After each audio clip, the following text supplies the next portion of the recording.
कोकण के कुछ घर दिन से पहले ही भारी लगने लगते हैं। घर वैसा ही रहता है, सामान वही होता है, लोग भी वही रहते हैं, लेकिन कुछ ठीक नहीं लगता। हवा रुकी रुकी सी लगती है, जैसे कोई यहां अभी अभी था।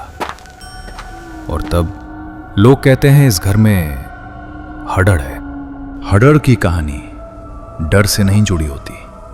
ये एक औरत की कहानी है जिसे कोई राक्षस नहीं मानता, बस एक इंसान समझा जाता है।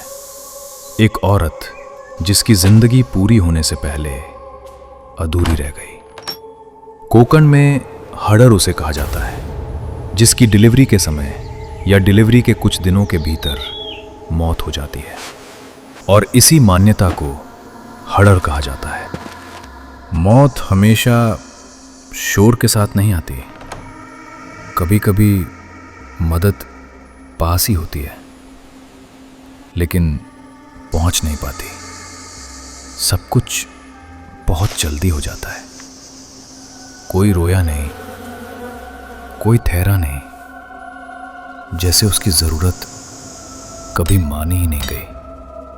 जो करना था वो कर दिया गया, और फिर यहीं कहानी खत्म हो जानी चाहिए थी।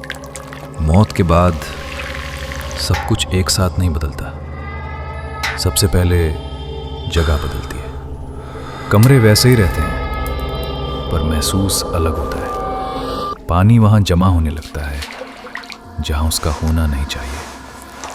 फर्श ठंडी लगती है, पर मौसम वैसा नहीं होता। हवा रुक रुक कर चलती है। कदमों की आहट नहीं होती, लेकिन निशान रह जाते हैं। दरवाजे हिलते हैं, पर अपने आप नहीं खुलते। तब समझ आता है अब ये सिर्फ याद नहीं है, अब डर मन में नहीं रहता। जो महसूस होता है वो गुस्सा नहीं है। ये किसी को डराने नहीं आई, इसे बस स्वीकार चाहिए। जो हुआ उसे मान लिया जाए। डर के बाद अब समझ आती है, और समझ के साथ जिम्मेदारी आती है। जब बात हड़ड़ की आती है तो डर नहीं, समझ काम आती है। उसे पूजा नहीं चाहिए, उसे माना जाना चाहिए। तभी घर फिर से घर बनता है। हड़ड़ चली नहीं जाती, वो बस शांत हो जाती है। कोकण में हड़ड़ अकेली नहीं है।